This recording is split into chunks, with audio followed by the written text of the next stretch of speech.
ang video na ito ay para lang sa may mga karelasyon.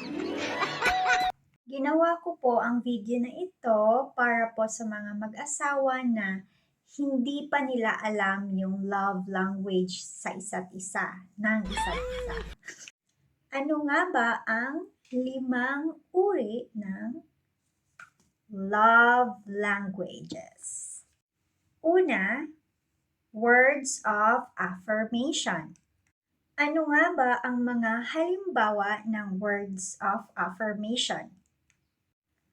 Ang ganda-ganda mo naman. Ang gwapo-gwapo mo naman. You look great sa suot mo. I love you. Pangalawa,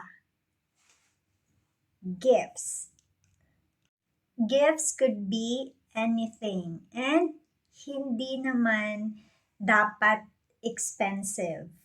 Okay? Pwede nyo namang bigyan ng ganito.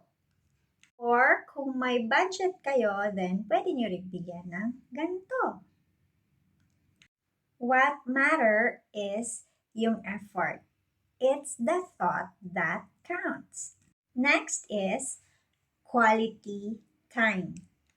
Sabi doon sa Asian parent na hindi po kasali doon ang quality time kung nanonood kayo ng TV dalawa kasi hindi naman nakafocus sa asawa mo yung atensyon mo. Or minsan magkasama kayo sa isang lugar, sa park or anywhere, tapos nakafocus naman kayo sa iba or sa inyong cellphone.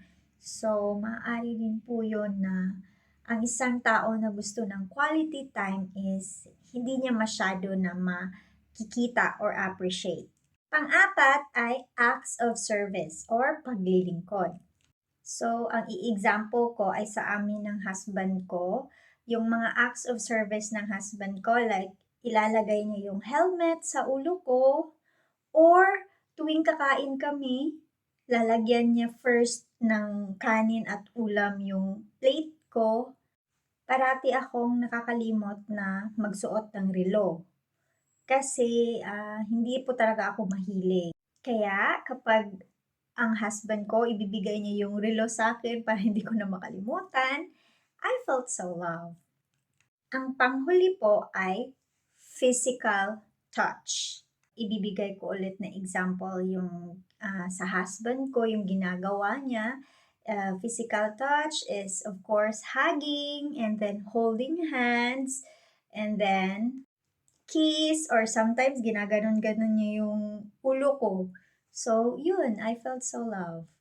Marami pa pong mga simpleng bagay lang sa araw-araw na nai-experience po natin ang mga love languages ng ating partners. So, and it's important po na alam nyo kung ano ang love language ng isa.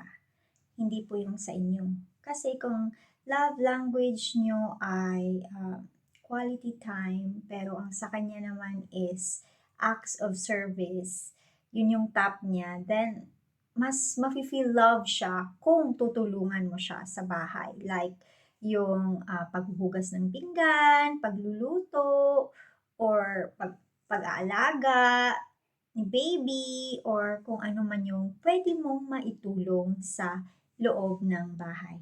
So ngayon, alamin niyo na kung ano yung love language ng iyong asawa.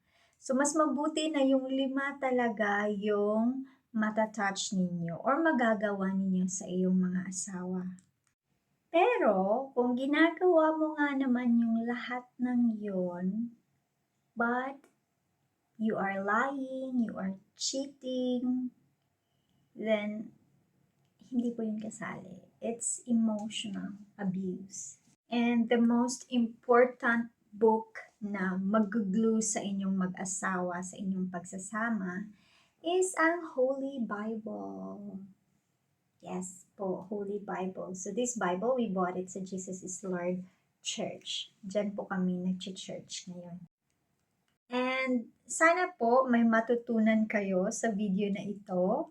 And sana po mapuno nyo ng pagmamahal ang iyong asawa.